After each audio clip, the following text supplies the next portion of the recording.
ও বন্ধুরা কি করেছে, আমি ডিউটি দিয়ে এসেছি আজকে আমাদের বিবাহবার্ষিকী বলে, তাই দেখো বেলুন দিয়ে সব ঘর সাজিয়েছে। ই রাম আর এই যে এরা এইগুলো আজকে করেছে। বাড়িতে এসে এতটা ভালো লাগবে আমি কখনো ভাবতেই পারিনি। আর দেখো এত সুন্দর করে ওরা সাজিয়েছে মোমবাতি টতি দিয়ে, ফুল দিয়ে। আমার কি লজ্জা লাগছিল তোমাদেরকে বলে বুঝাতে পারি না, কিন্তু ছেলে মেয়ের কথা তো শুনতেই হবে। আর ছেলের বউরা যা করছে, আর একজন কিন্তু এখানে নেই, সেজন কিন্তু গোয়াতে থাকে। বড় ছেলের বউ আর বড় ছেলে গোয়াতে থাকে, যার জন্যই ছোটরা এরকমভাবে সাজিয়েছে।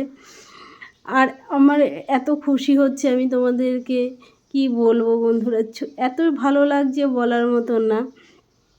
আর সব থেকে দেখো, যাদের জন্য আমি খুবই কষ্ট করি, তারা যে আমাকে এত খুশি দেবে আমি সেটা কখনো কল্পনা করতে পারিনি, যে ওরা সত্যিই আমার জন্য এত ভাবে। তা তোমাদের কার কার ছেলে মেয়েরা এরকম তোমাদের জন্য ভাবে সেটা কিন্তু কমেন্ট করে জানাবে বন্ধুরা। এত আনন্দ হচ্ছে, জানি না আমি কবে কত পূর্ণ করেছি, তার জন্য এত ভালো ছেলের বউদের পেয়েছি।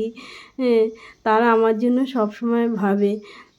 তা আমি জানি না আমি কতটা ভালো, তোমাদের এর আগেও বলেছি, কিন্তু ছেলের বউরা যে এত ভালো হবে আমি বুঝতেই পারিনি। আর দেখো ফুল টুল দিয়ে এত সুন্দর করে সাজিয়েছে।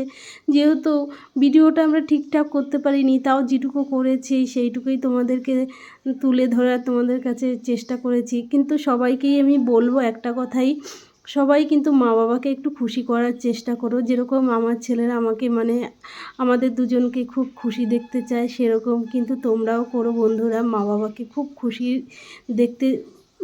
দেখার জন্য যেটুকু করার দরকার সেটুকুও করো, এটুকুই আমি বলবো। আর আমাদের তো ভীষণই আনন্দ হচ্ছে, সেটা তোমরা দেখলেই বুঝতে পারছো।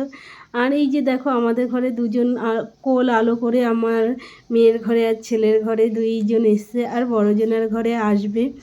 তা সেই অপেক্ষায় বসে রয়েছি, তিনজনকে নিয়ে আমরা বসে থাকবো। তাহলে তোমরা দেখতে পাচ্ছ আমার ঘরে